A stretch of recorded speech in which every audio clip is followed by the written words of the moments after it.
Hello all! పిల్లలకి హెల్తీగా ఏం పెట్టాలా అని ఆలోచిస్తున్నారా? అయితే ఈ రెసిపీ ఒకసారి ట్రై చేయండి. ఫస్ట్ ఒక చపాతీ నెయ్యి వేసి బాగా కాల్చుకొని చిన్న చిన్న ముక్కలుగా చేసుకోవాలి. దానికి చిన్న బెల్లం కూడా యాడ్ చేసి 2 మిక్సీలో వేసి బాగా గ్రైండ్ చేసుకోవాలి. మీ పిల్లలకి సాలిడ్స్ ఇంకా ఇంట్రడ్యూస్ చేసుకోకపోతే గ్రైండ్ చేసినప్పుడే మిల్క్ యాడ్ చేసుకొని గ్రైండ్ చేస్తే అది సిర్లాక్‌లా రెడీ అవుతుంది. దాన్ని ఈజీగా, హ్యాపీగా పిల్లలకి పెట్టుకోవచ్చు. నేనైతే మా బాబుకి ఆ పౌడర్‌ని డైరెక్ట్‌గా ఒక బౌల్‌లో ట్రాన్స్‌ఫర్ చేసి, అప్పుడు హాట్ మిల్క్ యాడ్ చేస్తున్నాను. హాట్ మిల్క్ ఎందుకు అంటే, వాళ్ళకి మనం పెట్టేటప్పుడు కొంచెం గోరువెచ్చగా ఉంటుంది.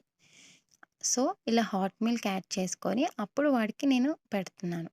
వాడికైతే ఇలా వేడిగా ఉంటేనే ఇష్టపడతాడు. వాడికి ఈ టేస్ట్ చాలా బాగా నచ్చింది.